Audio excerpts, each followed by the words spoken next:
کہ جس نے بھی جو ہے وہ آرمی چیف بننا ہو اس کے لیے کور کی کمانڈ جو ہے وہ ضروری ہوتی ہے، اور کیونکہ لیفٹیننٹ جنرل فیض حمید کا نام ایک اہم امیدوار کے طور پہ لیا جا رہا ہے، جنرل قمر جاوید باجوہ کی ریٹائرمنٹ جو کہ نومبر 2022 میں ہونی ہے اگلے سال، جس میں بھی 13 ماہ ہیں، اور اس سے پہلے یہ خیال کیا جا رہا تھا بعض عسکری ماہرین کی جانب سے کہ اگر لیفٹیننٹ جنرل فیض حمید کو آرمی چیف بنایا جانا ہے تو اس سے پہلے کور کی کمانڈ کرنا روایتی طور پر ان کے لیے ضروری ہوگا، اور اب اس قسم کی کیونکہ اطلاعات آ رہی تھی گزشتہ 2-3 دنوں سے کہ انہیں کور کمانڈر پشاور جو ہے وہ تعینات کیا جا رہا ہے، اور جس حوالے سے اس قسم کی باتوں کو مزید تقویت ملی تھی کہ شاید وہ کور کی کمانڈ کا تجربہ اور کور کی کمانڈ کی روایت اس لیے پوری کرنے جا رہے ہیں تاکہ وہ مستقبل کے آرمی چیف ہوں گے، تو اس حوالے سے اس قسم کی خبریں بھی جو ہیں وہ سوشل میڈیا کے اوپر، اور نواز لیگ کا جو سوشل میڈیا سیل ہے اور اس کے ساتھ ساتھ بیرون ممالک بیٹھے ہوئے کچھ آپریٹرز جن کا تعلق جو اس سے پہلے بھی پاکستان کے خلاف ایک میڈیا وارفیئر کرتے رہتے ہیں، خصوصاً بھارت کے ساتھ، افغانستان کے ساتھ، ماضی میں اسرائیل کے ساتھ ان کا تعلق رہا، لائن رہے، جس حوالے سے افغانستان میں ابھی جب طالبان کا اقتدار آیا تو وہاں پر شاہی محل کے اندر بڑی تعداد میں اس قسم کے ایکوپمنٹ اور پورا ایک نظام پکڑا گیا جو کہ پاکستان کے خلاف وہاں بیٹھ کر پروپیگنڈا کیا کرتے تھے، تو اب بھی ان کی جانب سے سوشل میڈیا کے اوپر یہ پروپیگنڈا جو ہے وہ زوروں پر تھا جنرل فیض حمید کے خلاف، کیونکہ انہیں یہ نظر آ گیا تھا کہ اب اگر وہ کور کمانڈر پشاور تعینات ہوتے ہیں تو مستقبل میں وہ ایک اہم اور مضبوط جو کینڈیڈیٹ ہیں وہ ہو سکتے ہیں آرمی چیف کے۔ اب صورتحال کچھ یوں ہے کہ اگر اسی تھیوری کو بائے کر لیا جائے تو یہ تھیوری کچھ یوں بنتی ہے کہ 2023 کے جب انتخابات ہوں گے پاکستان کے اندر، اور اگر اسی تھیوری کو بائے کر لیا جائے کہ جنرل فیض حمید اگر جو ہے وہ نومبر 2022 میں آرمی چیف کا عہدہ سنبھال لیتے ہیں تو پھر جو ہے وہ 2023 کے اندر ایکسپیکٹڈ الیکشن جو کہ اکتوبر کے اندر ہونے ہیں، ان الیکشن کے اندر صورتحال یہ ہوگی کہ پاکستان کے جو چیف آف آرمی سٹاف ہوں گے، جو آرمی چیف ہوں گے وہ جنرل فیض حمید ہوں گے، اور جو DGISI ہوں گے وہ جنرل ندیم انجم ہوں گے۔ جنرل فیض حمید کا تعلق چکوال کے ساتھ ہے، جبکہ جنرل ندیم انجم کا تعلق جو ہے وہ گجر خان کے ساتھ ہے، اور اس وقت اکتوبر 2023 میں جب یہ الیکشن ہو رہے ہوں گے تو یہ بھی ایک دلچسپ معاملہ ہے کہ اگر جو ہے وہ جو قاضی فائز عیسیٰ جو کہ اس وقت 30 نمبر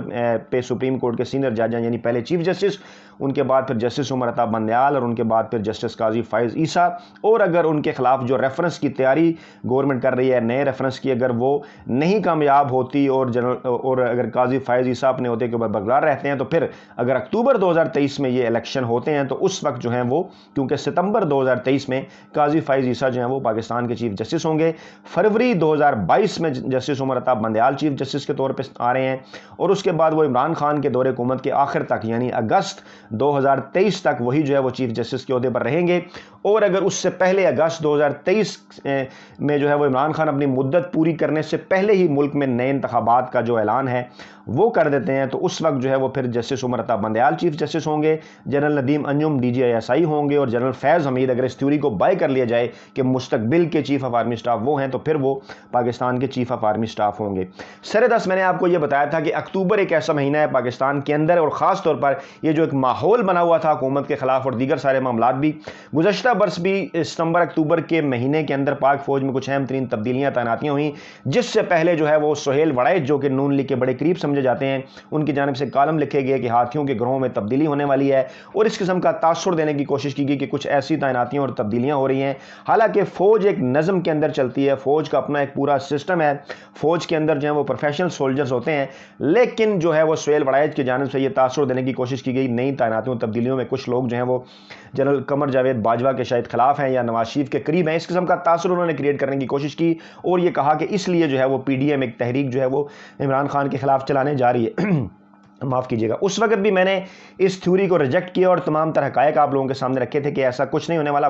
بلکہ بڑے ہی سموتھلی جو ہے وہ معاملات آگے بڑھیں گے، اور فروری 2021 میں سینٹ کے الیکشن بھی ہوں گے، اور الحمدللہ بالکل اسی طرح سے ہوا، اور PDM مکمل طور پر ناکامی سے دوچار ہوئی، بار بار تاثر دینے کی کوشش کرتی رہی کہ اسے کوئی اسٹیبلشمنٹ کی حمایت حاصل ہے، کبھی اپنے فیورٹ کالم نگاروں کے ذریعے، کبھی اپنے بیانات کے ذریعے، اور کبھی پھر جب یہ پالیسی کامیاب نہیں ہوتی رہی تو اسٹیبلشمنٹ کے اوپر گھٹیا حملے بھی کرتے رہے۔ اب بھی جو ہی اکتوبر شروع ہوا تو اس قسم کی ایک دفعہ پھر ایک گھٹیا اور غلیظ کمپین جو ہے وہ ملکی اداروں کے خلاف شروع کر دی گئی، یہ تاثر دینے کے لیے کہ ان تعیناتیوں تبدیلیوں کے اوپر کسی طریقے سے اثر انداز ہوا جا سکے، لیکن ایک مرتبہ پھر جو ہے وہ معاملات بڑے سموتھ انداز میں آگے بڑھ رہے ہیں، اور 18 اکتوبر کو 3 اہم ترین جرنیل بھی ریٹائر ہونے ہیں، جن میں جنرل ماجد احسان، جنرل عامر عباسی اور جنرل حمود الزمان شامل ہیں، اور یقیناً ان کی جگہ پر بھی نئی تعیناتیاں اور تبدیلیاں جو ہیں وہ ہوگی، اور فوج کے اندر ایک پروسیجر ہے جو کہ اسی طرح سے چلتا رہتا ہے۔ اپنا بہت خیال رکھیے گا، دعاؤں میں یاد رکھیے گا، نئی ویڈیو کے ساتھ جلد آپ کی خدمت میں حاضر ہوں گے۔ اللہ نے کے بعد